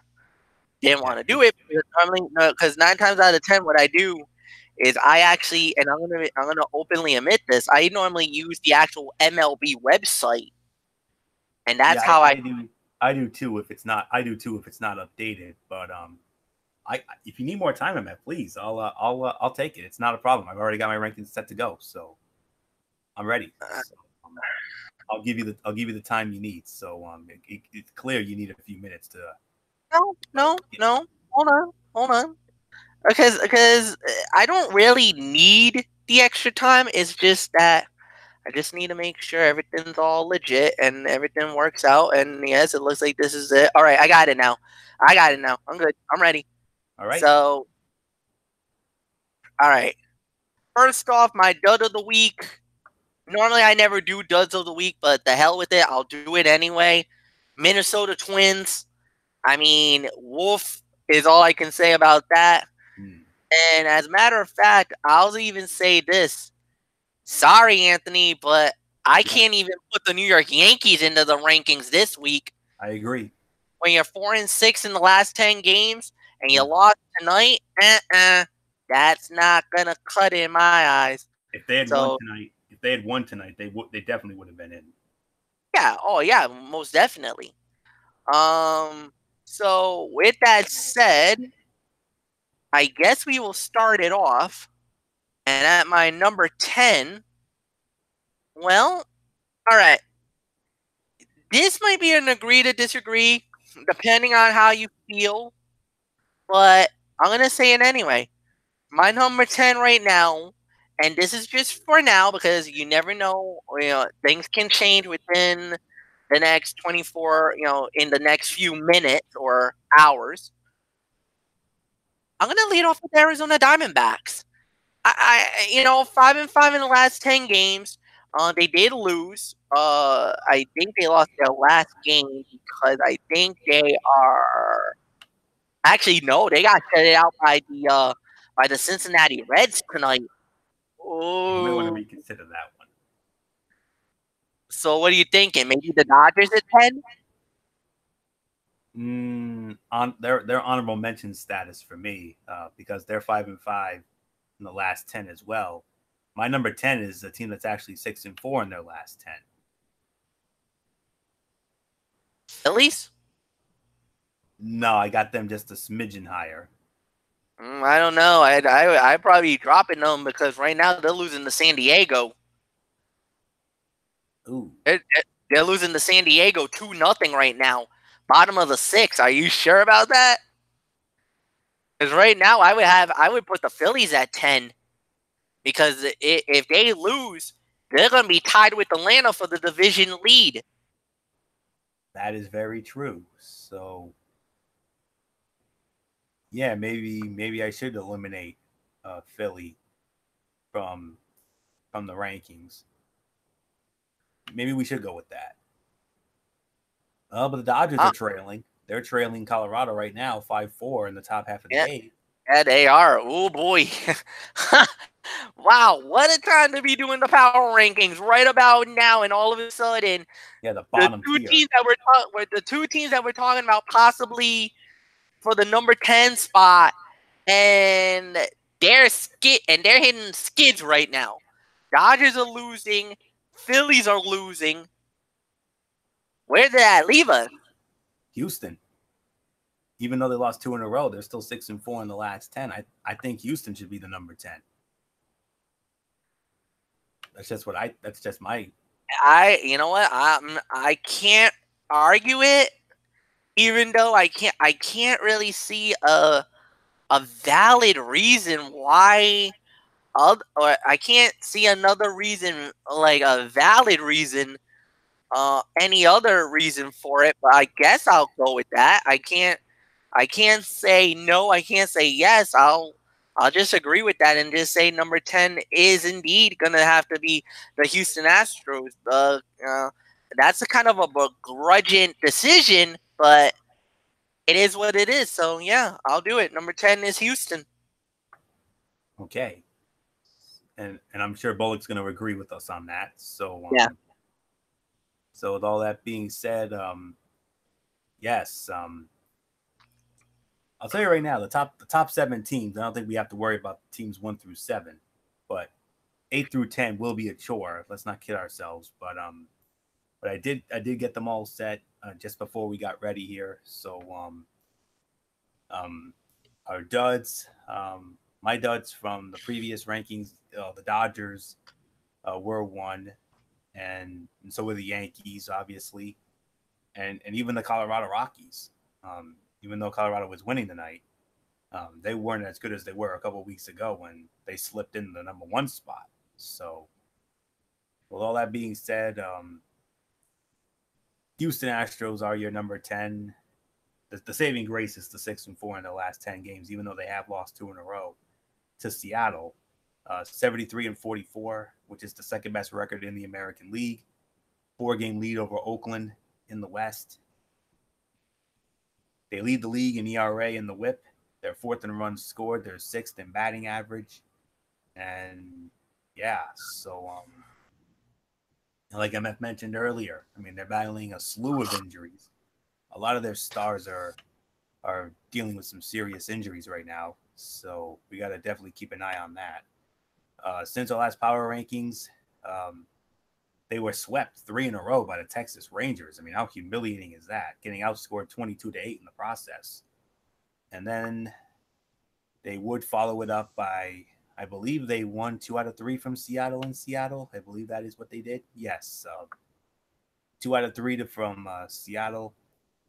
And then they got some, and then just like they did in the World Series, they got the best of the Dodgers. They had that big World Series rematch last weekend. They won 2 out of 3 in that. In the 2 wins, they outscored them 16-1. And then swept the San Francisco Giants in a brief 2-game series. They were off on Wednesday, but the last 2 nights, they've lost to the Seattle Mariners 2 in a row in this big 4-game series. 2 more against the Mariners this weekend, including the Sunday afternoon game on TBS. They're off on Monday, and then a 2-game interleague series with the Colorado Rockies at home. Off on Thursday, and then a big 3-game series with the Oakland A's up in Oakland next week. I mean, that's a big power ranking implication series without a doubt. And then they'll have 3 against Seattle after that. So man alive, that's going to be some tough ball coming up for the Houston Astros. So to me, the Houston Astros are the number 10 team without a doubt. So moving on to number 9. Number 9, this is where I have the Washington Nationals. Them and the Phillies were in the same boat. I mean, lost one in a row. Both were 6-4 in the last 10, but obviously the better record and placing in the division, obviously that's what did it. So that's why I had to put Philly ahead of Washington. So Washington 59 and 57, 6 behind in the East, and they are 6th in the WHIP. They're 8th in ERA, 12th in batting average and runs scored. And let's see what they've done over the last couple of weeks since our last rankings. They split a 4-game series with the Miami Marlins 2-2. They won the first 2 games. They lost the other 2 games. July 31st, guys, they pounded the New York Mets 25-4. Can you believe that? 25-4 last back on July 31st. That was the first game in that series against the Mets. And yeah, so they swept them in that, outscored them 30-7 in those 2 games. Then they went on to win 3 out of 4 from the Cincinnati Reds. And then they split a 4-game series with Fletcher's Braves. And they lost to the Cubs today. 2 more games against the Cubs this weekend. One of them is, and they're both nationally televised. The Saturday afternoon game on FS1. It's the first half of a doubleheader. Milwaukee and Atlanta is the other half. Oh boy, that's 2 huge NL playoff implication games right there. And then Sunday Night Baseball, Bullock. Nats and Cubs, Wrigley Field, Sunday night. So there's your Sunday Night Baseball game right there. And then a 4-game series with the St. Louis Cardinals. Always fun when they get together. And then the Miami Marlins are coming in for 3 after that. Off on the 20th, and then a 3-game series with the Philadelphia Phillies. So yeah. We talked about it earlier. I mean, they actually said that Bryce Harper was going to be on the block, but they never got rid of him. They kept him. So smart move, because if they had gotten rid of him, they would have been done. So I'm glad they kept him. So that's all I can say on that. So number 9, Washington Nationals. So MF, how about it? I gotta agree with that. I believe it is going to be the Washington Nationals. They definitely have a little bit of that pedigree, no doubt about it. I really didn't, when you kind of think about what they've done up to this point, the 6-4 in the last 10, no doubt about it. That does give a little bit some credence here. So no doubt about it. I agree. Number 9 is the Washington Nationals. All right. And Bullock, I'm sure you agree with that. So, all right. So let's move on now to number 8. And MF, I think you heard what I said. I mean, I was flipping between Washington and Philly. So I think we all know who number 8 is for now. Yeah, number 8 for now, I got to say, is Philadelphia. Again, that kind of might be flipped in a little bit depending on the outcome. Right now, it's not looking good for Philly. That's all I'm just saying. Right now, we're in the 7th inning. We're in the 7th inning, and they are still trailing 2-0. So we'll wait and see what happens there. But I mean, Philly's been a juggernaut all season long. On top of the NL East, they still are fighting for their. They're literally fighting for their playoff lot. They're fighting for their divisional lives right now. If they lose, which I hope that does happen, if they lose, they go back to a tie with the Atlanta Braves, and both Atlanta and Philly would be 6 up on the Nats because the Nationals lost tonight. So that's a major, major, major situation on our hands. And I mean, what a season for the Philadelphia Phillies. But remember, they did make some big moves today. they did have some big weapons on their lineup. So we'll wait and see what happens. They got Justin Bauer. They also got I think they said that they made a deal with the Mets, and I think they got Sanchez too, I believe. So we'll see what happens, but it's going to be very interesting to see what they get. But Philly's going to try to do everything they can to make sure that this is going to be their division, but they kind of running into a team that they probably have no business of losing to, San Diego. So we'll wait and see what happens. But yeah, number 8 is Philly for now. But I don't know. Floyo's yours. Yeah, it's like I said, it is Philly. 64-50. They lost 1 in a row, 6-4 in the last 10. 6th in ERA, 8th in WHIP, 20th in runs scored, 29th in batting average. Since our last rankings, they were swept 3 in a row by the Cincinnati. I mean, they lost 3 out of 4 to the Cincinnati Reds in Cincinnati. That doesn't help their cause. They split a 2-game interleague series with the Red Sox, 1-1. And then from there, a 4-game sweep of the Miami Marlins. That definitely helped their cause. But then they did lose 2 out of 3 to the Arizona Diamondbacks in Arizona. And, of course, they're losing right now 2-0 to the Padres in San Diego. 2 more against them this weekend, off on Monday. And then another big 2-game interleague series with the Boston Red Sox. Major implications there without a doubt. And then a 4-game series with the Mets in Philadelphia. And on SummerSlam night, August 19th, that's the night of SummerSlam, as you all know, that game will be Sunday Night Baseball. So I think it's safe to say that SummerSlam will be our viewing of choice on that Sunday night, to say the very least, because the Mets are terrible. Phillies have been one of the big surprises this year. So, so that's a 4-game series with the Mets, and then a 3-game series with the Nationals up in Washington. And then the weekend of the 24th and the 26th, a 3-game interleague series against the Toronto Blue Jays in Toronto. Is that going to conjure up any memories of some sort? Oh, yeah. This year marks the 25th anniversary of when they met in that World Series in '93 that Toronto won, thanks to one of the greatest home runs of all time with Joe Carter. So we're just going to park it there. So Philadelphia Phillies are for now the number 8 team. Spots 8 through 10 are going to be the tough spots, but I'll tell you right now, these next 7 are going to be no problem. I'll tell you that right now. There shouldn't be any issues with these next 7. So we're going to start it off at number 7 with the Chicago Cubs. Chicago Cubs come in at number 7. Best record in the National League, 67-48. They're 3 up on the Milwaukee Brewers in the Central. They've won 1 in a row. They're 6-4 in their last 10. And the Cubs are 2nd in batting average, 6th in runs scored, 7th in ERA, 19th in WHIP. And they're slowly but surely looking like that World Series team from a couple years ago. Since our last rankings, they did lose 2 out of 3 to the St. Louis Cardinals in St. Louis. But then they rebounded.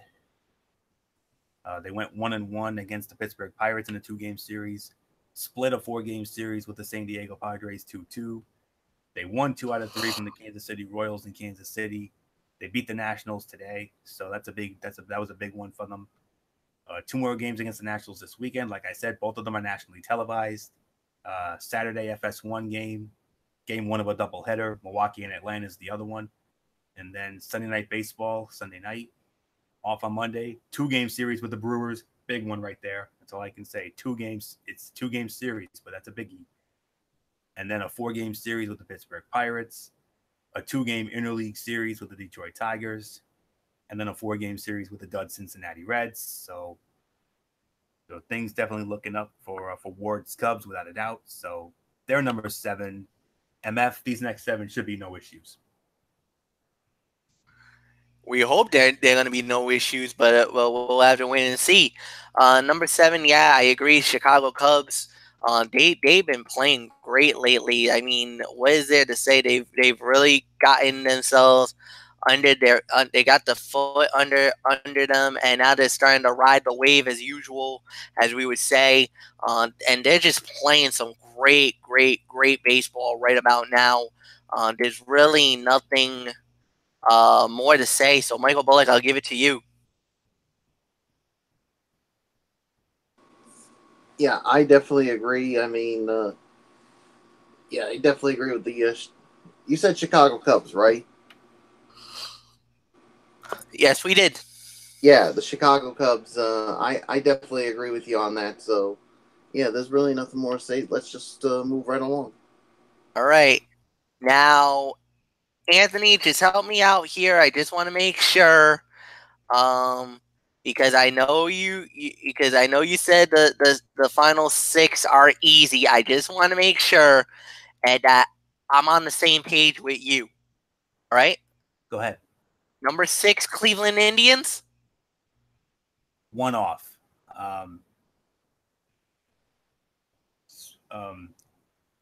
Cleveland's my number 5. For number 6, it's the Tampa Bay Rays. All right. Yep. Yeah. Okay. All right.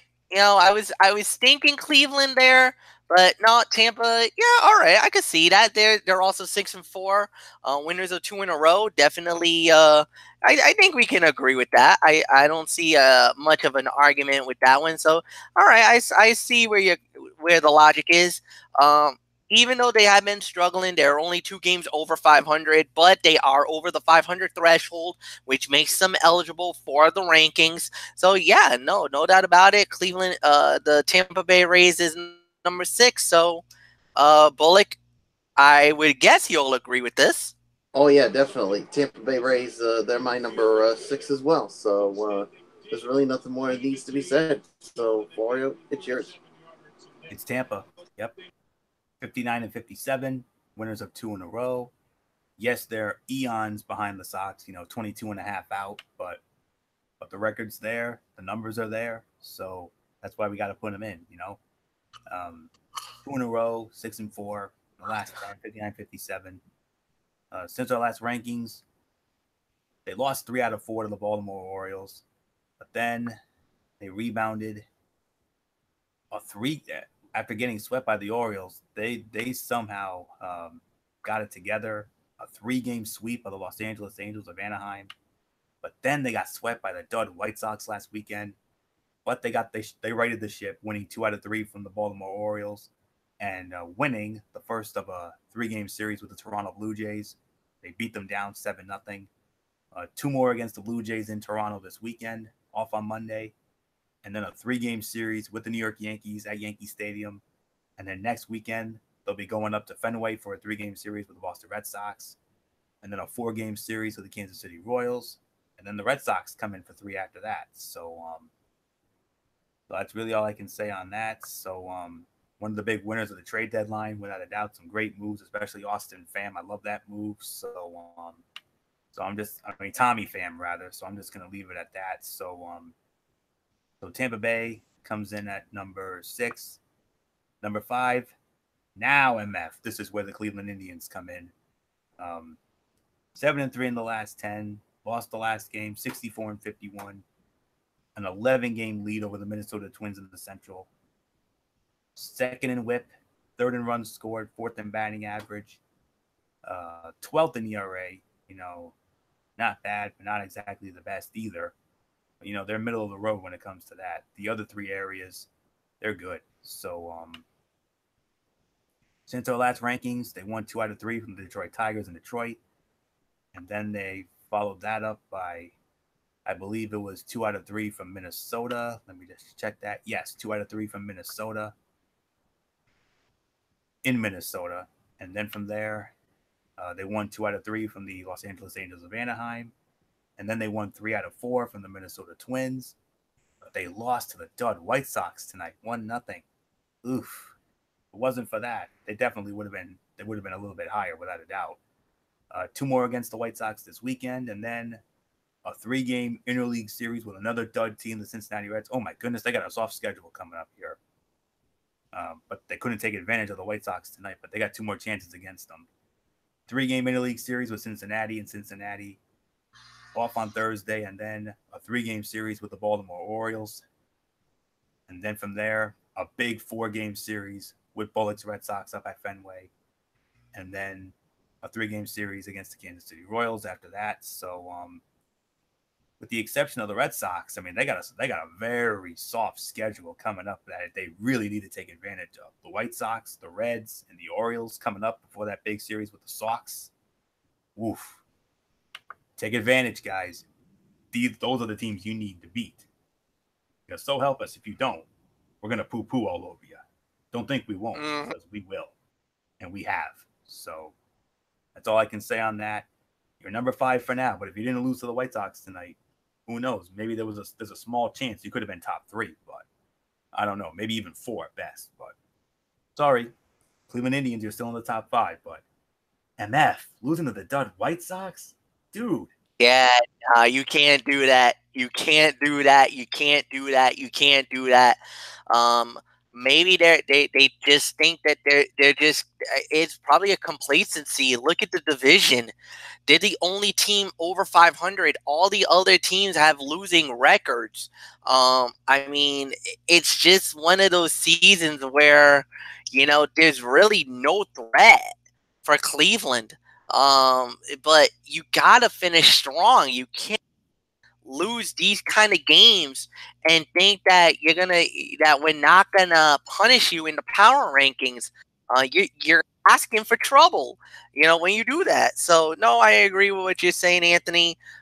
Definitely my number 5. You said it. So there's really nothing more for me to say there. Michael Bullock, I guess you're gonna agree with us and say the Cleveland Indians here. Oh yeah, definitely. Cleveland Indians are number 5, no doubt. I mean, yeah, losing to the dud White Sox, I mean, really hurts them. So yeah, there's really nothing more that needs to be said. So Cleveland Indians are number 5. So let's move on to Fletch, who starts with number 4. All right, this is really interesting because we got a neck and neck race. Because right now, it's either going to be the Braves or it's going to be the Oakland Athletics. But because of the fact that the A's are currently in the lead on the Los Angeles Angels of Anaheim, they're leading them 3-2. Oh, I stand corrected.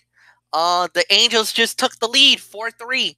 So now we're in a bind because now that the A's are now trailing, I'm probably going to have to put them in this spot.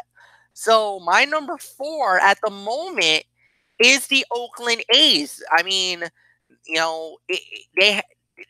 it's neck and neck. It's them and the Braves, but I'm probably going to have to put Oakland here because of the fact that because the Braves have already won tonight and now Oakland is losing, this would shift the power ranking a little bit. So my number 4, actually, Anthony, I'm going to have to say is the Oakland A's. So it's all yours.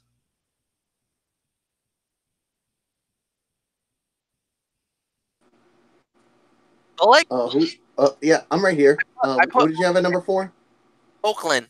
Yeah, the Oakland A's definitely at number 4. I mean, and we talked about it earlier. Like you said, this is a team that nobody expected to be in contention, but this team is just on an absolute roll right now, and they're certainly a team you got to keep an eye on in the American League. So nothing more to say.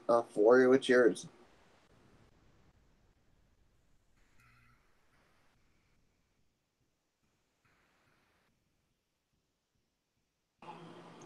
Florio, are you there? Oh, I'm so sorry. I muted my mic. I do apologize. Yep, I agree. The Oakland A's are number 4. 68 and 47. I originally had them at number 3 ahead of Atlanta, but because of the fact that they're losing right now, I think they're going to lose. I'm going to make a bold prediction right now. I think the Angels are going to win that game. I'm going to go on the record right now. So, with that being said, I'm going to drop Oakland down to number 4. You got it exactly right, MF. I couldn't agree with you more on that. But they are 68-47. Their record is better than Atlanta's, but the thing is, they're losing. Atlanta already won tonight, so we gotta give Atlanta the benefit of the doubt. So hopefully this will be the only issue that we have to encounter here. So 3 games since our last power rankings, they were swept 3 in a row by the Colorado Rockies in an interleague series, and then they rebounded very nicely, sweeping the Toronto Blue Jays, and then a 3-game sweep of the Detroit Tigers. They split 1-1 against the Los Angeles Dodgers. Now they're trailing the Los Angeles Angels of Anaheim 4-3. I don't think they're going to come back from that. I don't think they will. 2 more games against the Angels this weekend. 3-game series with the Seattle Mariners. Huge series there off Thursday. And then another huge series with the Houston Astros. And then they got the Texas Rangers coming in, and then a 4-game series with the Dud Twins. So very tough games coming up. The Angels have been playing very well as of late. They're an honorable mention, but it's their last 10 that hinders them from being in there.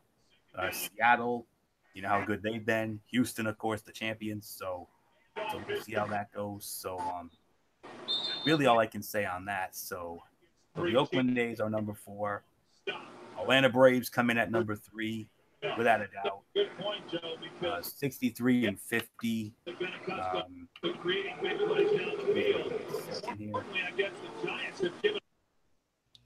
Okay, that definitely helps. All right. 63-50 record. They're neck and neck with Philadelphia in the East. They won tonight. They're 7-3 in the last 10. 63-50. 3rd in batting average, 8th in runs scored. They're 13th in both ERA and WHIP. So let's look at what they've done since our last power rankings. They did lose 3 out of 4 to the Dodgers, but then nicely rebounded, winning 2 out of 3 from the Miami Marlins. They won the first 2 games. The 3rd game got rained out. They then won 3 out of 4 from the Mets up at Citi Field, and then they split 2-2 against the Washington Nationals in that 4-game series, and then a 10-1 beatdown of the Milwaukee Brewers tonight rather. 2 more games against the Brewers this weekend, including the second half of that FS1 Saturday doubleheader tomorrow, and then a 3-game series with the Miami Marlins. That's another easy series for UMF, and then a 4-game series with the Colorado Rockies, 3-game series at Pittsburgh against the Pirates, and then a 4-game series against the Marlins in Miami. So, man, I mean, it's been a roller coaster ride for MF's Braves this year. I mean, 1 minute they're doing really well, another minute they're in hard times, and now they're starting to get their mojo back, and now they're 7-3 in the last 10. They're neck and neck with Philadelphia in the East. I'll be honest, this was a team that I did not have any hopes for whatsoever. To be honest with you, I thought this was going to be another average, middle of the road kind of year for Atlanta, but they have very much surprised me. I mean, they have surpassed my expectations without a doubt, and this could be the first time in quite a few years that we could see the Atlanta Braves in the postseason. So, keep doing what you're doing, guys. Just hang in there, and that's all there is to say about that. This is a tough series here. Milwaukee's been one of the biggest surprises. I mean, Milwaukee and Atlanta, the 2 biggest surprises in the National League. I'll even say Philly as my 3rd. But a huge series. I mean, but boy, howdy. I mean, great way to start it off with a 10-1 beatdown. 2 more chances left. You do well in the series against Milwaukee. Then we'll see what happens after that. So we'll see what happens. So I love this young team, great young team. Ozzie Albies, so fun to watch. Markakis has been playing great. Freeman's been great.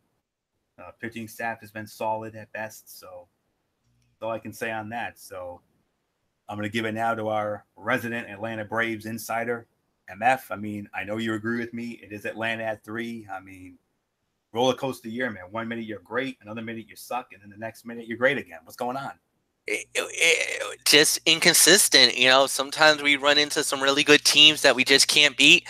Sometimes we shoot ourselves in the foot by taking the team very lightly, and we just get stomped on. So I mean, this is a very crucial series against Milwaukee, no doubt about it.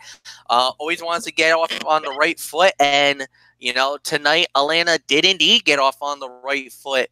One of the new pitchers. You even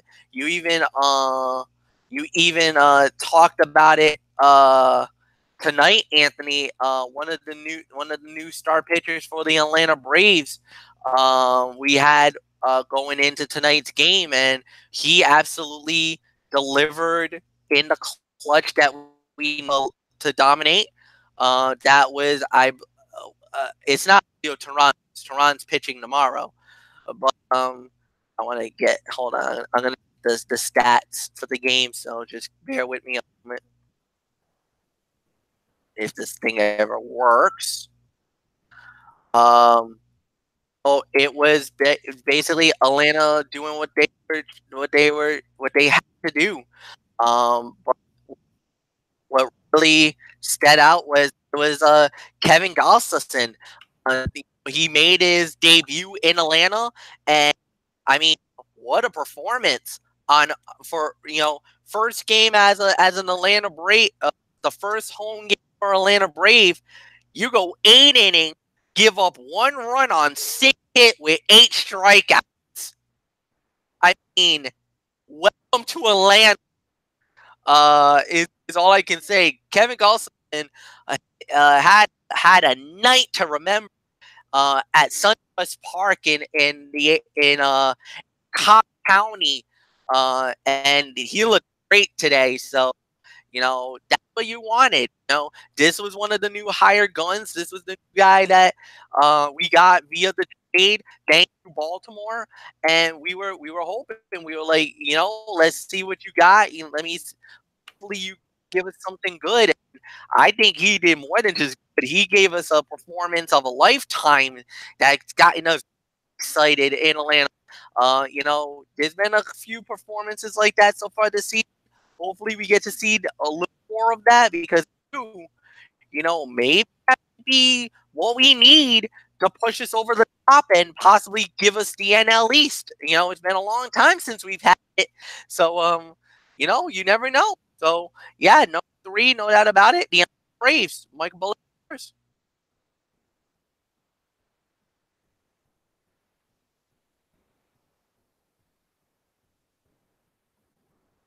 I'm sure he's going to agree with that, MF. So, yeah. So with that being said, my 2. I guess I'll set this up. My 2, St. Louis Cardinals. Yes. 7-3 in the last 10 games, winners of 3. They're 6.5 the division, so it's kind of not really there for the taking. I think they are a little bit behind in the wild card too. I mean, I think they might be about 3.5 out in the wild card. They're gonna need some help. But I don't know. We'll wait and see what happens. But so far, so good, and nothing more to say there. So for me, my number 2, St. Louis. So Anthony, it's yours. Yeah, St. Louis. Number 2, 61 and 55. MF touched on all the numbers. 6.5 out. I mean, without a doubt. Just give me a minute here. Okay. 3 in a row, 7-3 in the last 10. I mean, playing very good ball right now. This is definitely the time to do it. They are 8th in ERA, 13th in batting average, 14th in the WHIP, 17th in runs scored. And since our last rankings, 2 out of 3 from the Cubs. They won 2 out of 3 from the Cubs. That's very good. 3 out of 4 from the Colorado Rockies. And then 2 out of 3 from Pittsburgh. 2 out of 3 from Miami. And then an easy win against Kansas City tonight, 7-0. 2 more against the Royals this weekend. Big 4-game series with the Washington Nationals. then a 3-game series with the Milwaukee Brewers after that. Big series right there. And then another big series, 3 games against the Dodgers in LA. And then they go to Colorado against the Rockies. So that Matheny firing, we weren't sure how this team was going to, how they were going to do once Matheny got the heave-ho. But I'll tell you, they've been playing pretty decent ball lately. So decent enough to be number 2 in our rankings. So with that, let's move on to number 1.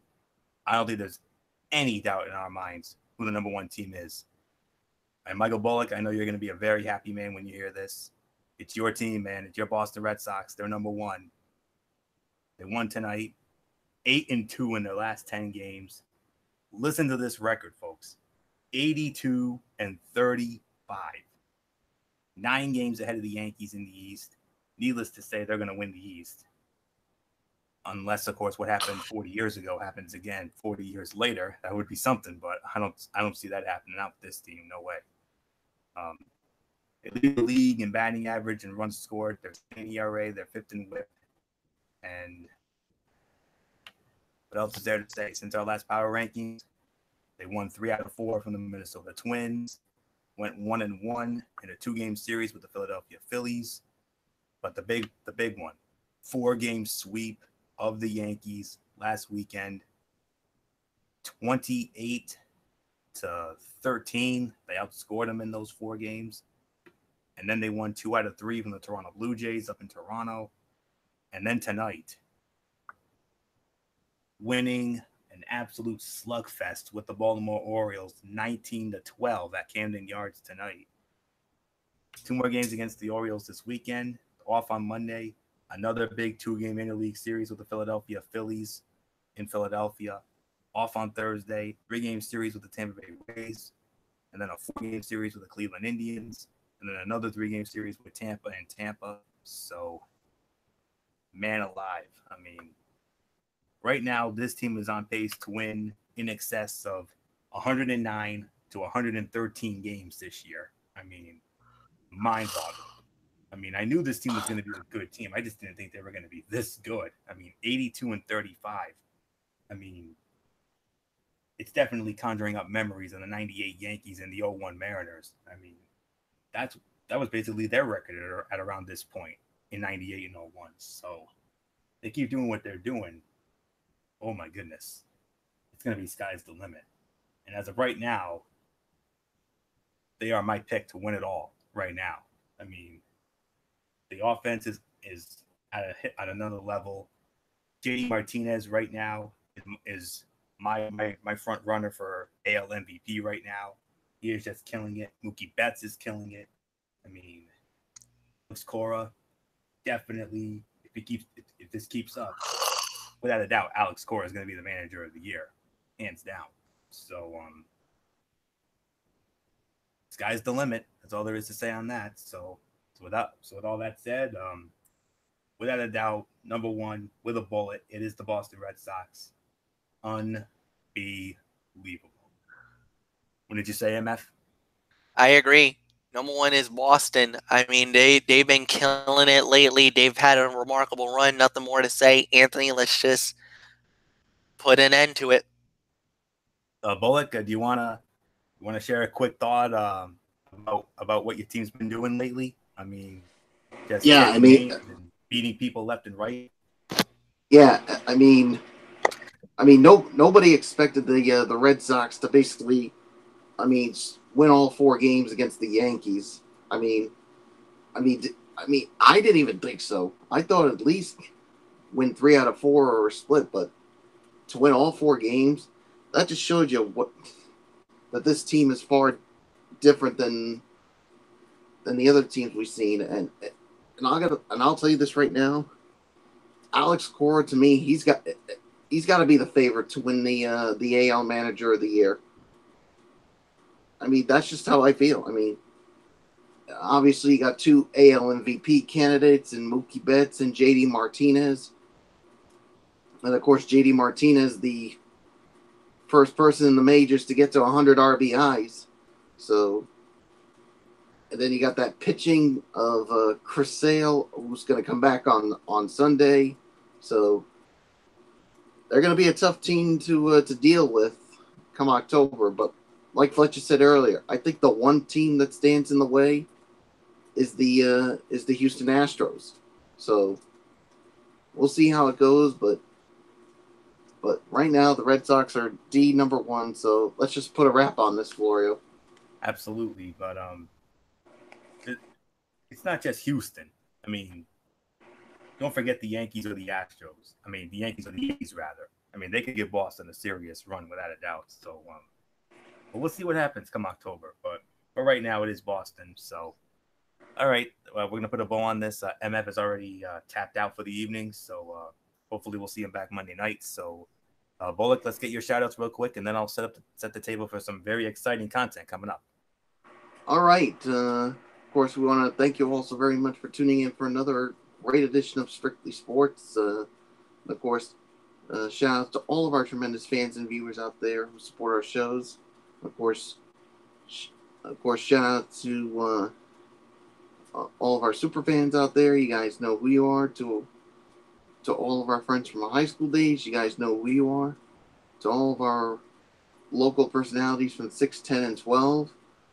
And of course, from ESPN, Fox Sports, MLB Network, NFL Network, NHL Network, NBA TV, and all the other networks out there.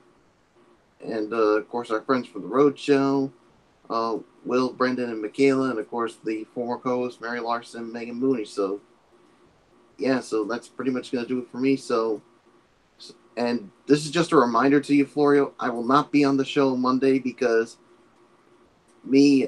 I'll be in Newport Monday celebrating a special day, if you know what I mean. I certainly do. It's a certain someone's birthday. Oh, yes.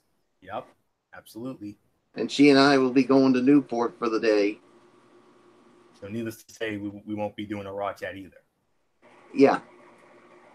More than fine. I completely understand. So, all right. So, yeah. So now you can take it. All right. So, very exciting indeed. So, of course, special shout out to all of our tremendous fans and viewers out there who continue to support our shows, whether it's, our wrestling shows or this one. We appreciate it as always. You are the best fans in the world. Of course, special shout outs to Dee Dee Woodson, Kevin Woodson, and the Woodson family.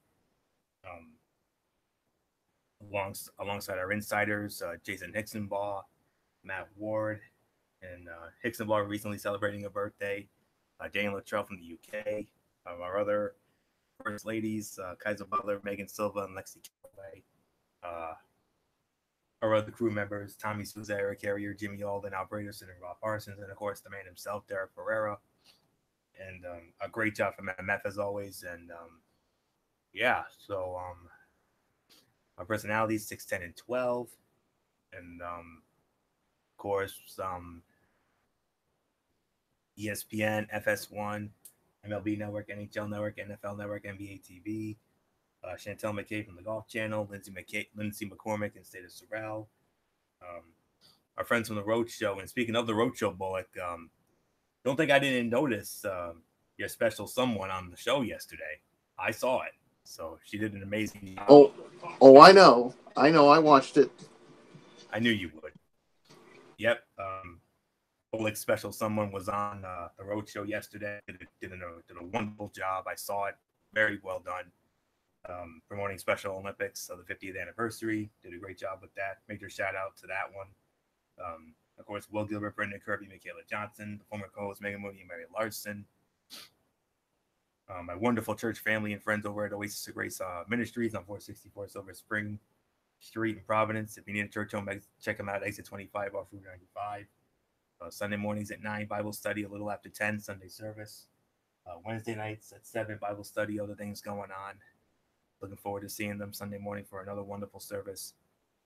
Normally I end it with that, but one last special shout out. I want to send a special shout out to every one of you out there for the wonderful birthday wishes, whether it was on Facebook or on my mobile device.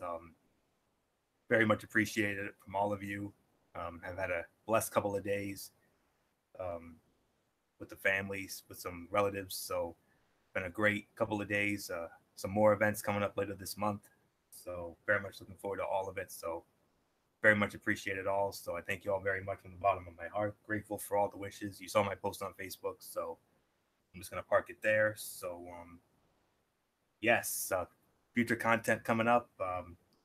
Monday night, of course, we got Ridiculously Raw, the Go Home Show for SummerSlam, and of course, we'll review the Big Raw.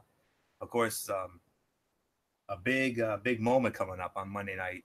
Renee Young is going to be sitting in for Jonathan Coachman on commentary, so she'll be working with Michael Cole and Corey Graves. That's going to be a big moment for Renee Young. So looking forward to seeing how that plays out on that Go Home Show for SummerSlam, and of course my latest reviews on 205 Live and Impact Wrestling and my Tony's Take. I don't know if it'll be Tuesday or Wednesday, or I don't know what this. It'll depend on MF's schedule. Cerebral Smack Talk will be in there as well, either Tuesday or Wednesday with MF. Go Home Show for SummerSlam on SmackDown Live. We'll see what MF has in the Mikey's mindset, if anything. And then if I know Derek Ferreira, I wouldn't be surprised if next Friday, instead of Strictly Sports, we do our preview of NXT TakeOver Brooklyn 4 and SummerSlam. So we'll have to wait to see what Derek has. He'll probably have a decision by Monday night or so. So we'll just leave it at that. And then, of course, the night of SummerSlam, the big recap show with MF. So there you have it. So very exciting content coming up. And then within the next month or so, we're going to have our football shows back on. College football Thursday and NFL Friday. Very exciting content coming up, my friends. Really looking forward to it. So that's it. So until Monday night for Ridiculously Raw, Danny Florio here for Michael Bullock and in spirit, good old Michael Fletcher. And of course, good old Michael Fletcher, Dee Woodson, and Derek Ferreira. You know the routine, everybody. Thumbs up. Talk to you later. Yeah. Throw it up, Fortune 4 style. Bye for now, my friends. God bless. Be good to each other. Have a blessed weekend. And until Monday night for Ridiculously Raw, you've been watching Strictly Sports right here on the Zone25.com. For everybody who's been a part of this one, for now, Danny Florio, so long. Bye, everybody. Bye.